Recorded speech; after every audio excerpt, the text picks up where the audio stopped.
लेकिन वो जो टाइम आप निकालते हो होलीनेस में, वो जो टाइम आप निकालते हो पवित्रता में, वो कई बार बड़ा फ्रस्ट्रेशन भरा होता है, वो कई बार बड़ा लंबा होता है, वो कई बार बड़ा खिंचाने वाला होता है। लेकिन आपको इरिटेट नहीं होना है, आपको धैर्य बनाए रखना है। सबको जय मसीह की। मैं सुमित छाबड़ा आप सबका स्वागत करता हूँ परमेश्वर की हज़ूरी में और अपने चैनल पर। आइए आज के वचन में हम आगे बढ़ें। एस्तर की पुस्तक 2 अध्याय उसकी 8वीं आयत से हम पढ़ते हैं। जब राजा की आज्ञा और नियम सुनाए गए और बहुत सी युवतियां शूशनगढ़ में हेगे के अधिकार में इकट्ठी की गई, तब एस्तर भी राजभवन में स्त्रियों के प्रबंधक हेगे के अधिकार में सौंपी गई। वह युवती उसकी दृष्टि में अच्छी लगी और वह उससे प्रसन्न हुआ। तब उसने बिना विलंब उसे राजभवन में से शुद्ध करने की वस्तुएं और उसका भोजन और उसके लिए चुनी हुई 7 सहेलियां भी दी और उसको और उसकी सहेलियों को रनवास में सबसे अच्छा स्थान रहने के लिए दिया, सबसे अच्छा रहने का स्थान दिया। आमीन। परमेश्वर के वचन में लिखा कि एस्तर जो थी वो स्त्रियों के प्रबंधक हेगे को उसकी दृष्टि में अच्छी लगी। ऐसा हिंदी की बाइबल में लिखा। इंग्लिश की बाइबल में लिखा she found favour in his eyes. मतलब एस्तर ने उस स्त्रियों के प्रबंधक की दृष्टि में फेवर को हासिल करा, अनुग्रह को हासिल करा। हालेलुया। ये जो एस्तर की कहानी है, ये एक ऐसी आम सी लड़की थी, साधारण सी लड़की थी जो एक रानी बनाई गई और जिसका इस्तेमाल करके परमेश्वर ने पूरी यहूदियों की जाति को बचाया। और पूरी यहूदियों की जाति को जिस दिन नष्ट किया जाना था उसी दिन लिखा यहूदियों ने अपने शत्रुओं को नष्ट करा और यहूदियों ने विजय प्राप्त की। और उस पूरी लड़ाई को जीतने का जो श्रेय है वो एस्तर को जाता है। अब लिखा कि एस्तर जो थी, जब एक उसको रानी बनाए जाने का प्रोसेस शुरू हुआ था तो लिखा जैसे वो राजभवन में पहुंचाई गई तो उसने सबसे पहले फेवर हासिल करा स्त्रियों के प्रबंधक की दृष्टि में। एक बात हमेशा याद रखिएगा कि कोई भी चीज़ जो आप बाइबल में होती हुई देखते हो या आपके जीवन में कोई भी, आप किसी के जीवन में किसी भी अगर विक्ट्री को आते हुए देखते हो, कोई भी विक्ट्री ओवरनाइट नहीं आती, कोई भी अचीवमेंट रातों रात नहीं आता। उसके पीछे एक लंबी तैयारी की जाती है जिसके बारे में किसी को पता नहीं होता। मेरे आत्मिक पिता हमेशा एक बात बोलते हैं कि हर व्यक्ति आपकी ग्लोरी देखता है लेकिन किसी को आपकी स्टोरी से मतलब नहीं है। अगर आप किसी ओलंपिक विनर को देखेंगे, ओलंपिक में गोल्ड मेडल किसी को पाता हुआ देखेंगे, तो कोई आपको ऐसा नहीं बोलेगा कि मैं घर से ऐसे ही बाजार जाने के लिए निकला था, मुझे पता चला कि भाई वहाँ पे ओलंपिक का मैच हो रहा है, मैं वहाँ चला गया और मैंने भाला फेंका और मुझे गोल्ड मेडल मिल गया। नो, ऐसा नहीं होता। उस गोल्ड मेडल को लाने के लिए एक लंबी तैयारी की जाती है जो कि जिसके बारे में किसी को पता नहीं होता। और एक जब वो व्यक्ति गोल्ड मेडल लेकर के बाहर आ जाता है तब लोगों के बीच में वो पॉपुलर हो जाता है और तब लोग उसकी ग्लोरी को देखते हैं कि अरे इसने गोल्ड मेडल ले लिया, और तब एक वो व्यक्ति प्रसिद्ध हो जाता है, उसे नेम और फेम सब मिल जाता है। लेकिन उस मेडल को लेने से पहले तक उसने कितनी अपने जीवन में स्ट्रगल किया, कितना उसके पीछे मेहनत की, उसको कोई भी नहीं जानता।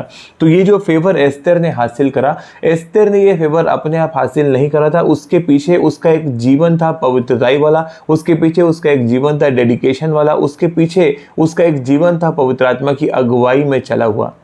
कोई भी आप जब बाइबल में रियल हीरो को देखते हो, हमारे हीरो यही हैं जो हम बाइबल में पढ़ते हैं।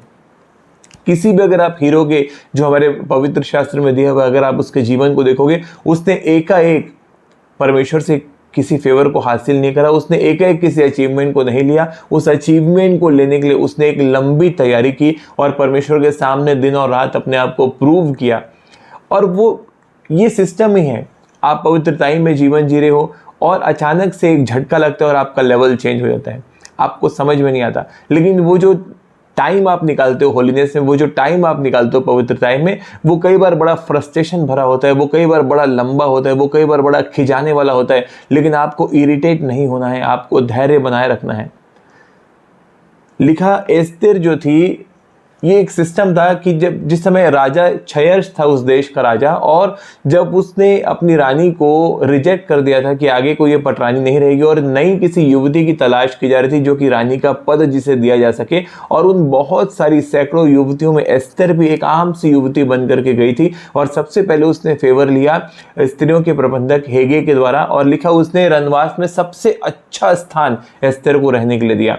और लिखा कि जो भी युवतियां बुलाई गई थी वो 12 महीने तक उसे तैयार किया जाता था राजा के सम्मुख पेश करने के लिए, और पूरे 1 साल के बाद वो युवती राजा के पास जाती थी। और जब वो युवती राजा के पास जाती थी तो उसे कुछ चीज़ें दी जाती थी, और उसके सामने कुछ चीज़ों का ऑप्शन रखा जाता था कि भाई तेरे को क्या क्या चीज़ों की ज़रूरत है जो तू लेकर के राजा के पास जाएगी। और वो जो जो चीज़ें मांगती थी उससे वो सारी चीज़ें दी जाती थी, और उसे लेकर के वो जो युवती है वो राजा के पास जाती थी। राजा अगर उससे प्रसन्न होता था तब की बात अलग है, अगर राजा उससे प्रसन्न नहीं होता था तो वो फिर दूसरे स्त्रियों के प्रबंधक के अधिकार में सौंप दी जाती थी। जब एस्तर की बारी आई, अगर आप इस वचन को आगे पढ़ेंगे तो वचन में लिखा कि जब एस्तर की बारी आई तो जो कुछ उस स्त्रियों के प्रबंधक ने एस्तर के लिए निर्धारित किया था उसने केवल वही चीज़ें ली, और उसके अतिरिक्त उसने कुछ भी नहीं लिया। ये उसका पहला गुण।